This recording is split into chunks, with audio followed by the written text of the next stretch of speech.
इस क्वेश्चन को देखते हैं, यहाँ पर देखिएगा। टीपी एंड टीक्यू क्या है? Tangent to the circle with centre M. इस सेंटर एम जो दी गई सर्किल, इस पे जो है टीपी और टीक्यू दोनों टेंजेंट हैं। तो आपको पता है कि एक्सटर्नल पॉइंट से टेंजेंट है तो इसका लेंथ क्या होगा? इक्वल होगा। मीन्स टीपी इक्वल हो जाएगा टीक्यू के। अच्छा, आगे बताइए।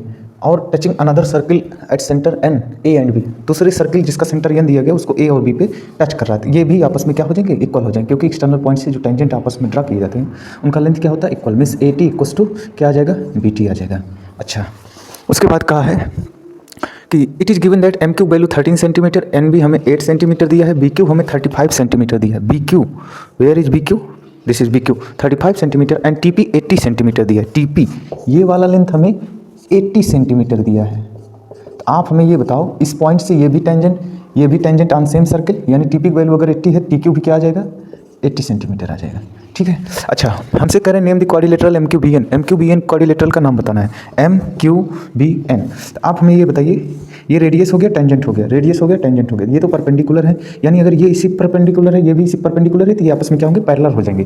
लेकिन अगर आप देखें तो इस वाले की बात करें तो ये 8 सेंटीमीटर है, ये 13 सेंटीमीटर है, तो ये क्वाड्रिलेटरल किस तरीके का फॉर्म कर रहा है कि इसके दो साइड तो अपोजिट पैरेलल है, लेकिन थर्ड वाले बाकी बचे पेयर आपस में पैरेलल नहीं होंगे, क्योंकि इनका लेंथ आपस में इक्वल नहीं है। तो ये किस तरह का शेप बना लिए? ट्रेपजियम बना लिए। कैसा बना लिए? ट्रेपजियम।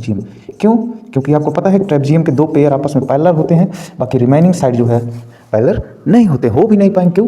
क्योंकि अगर ये लेंथ आपस में अगर इक्वल होता तो ये रेक्टेंगल बना लेते और तब ये साइड आपस में पैरेलल हो जाता, लेकिन अभी ये लेंथ आपस में अलग अलग हैं, इसलिए ये जो है पैरेलल नहीं है। तो ये तो हो गया ट्रेपजियम। दूसरा क्या करें? M N parallel to P A. Justify your answer.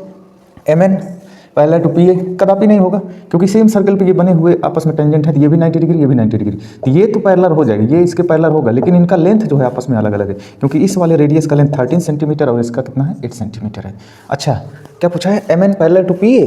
तो आप देखिए एम एन जो है पी ए के पैरेलल नहीं है, क्योंकि ये भी वही ट्रेपजियम बना रहा है जो यहाँ पर बना हुआ था, तो इसका भी जो है पैरेलल नहीं है। उसके बाद कह रहे हैं find the length T B. T B का लेंथ बताइए। टी बी है कहाँ भाई?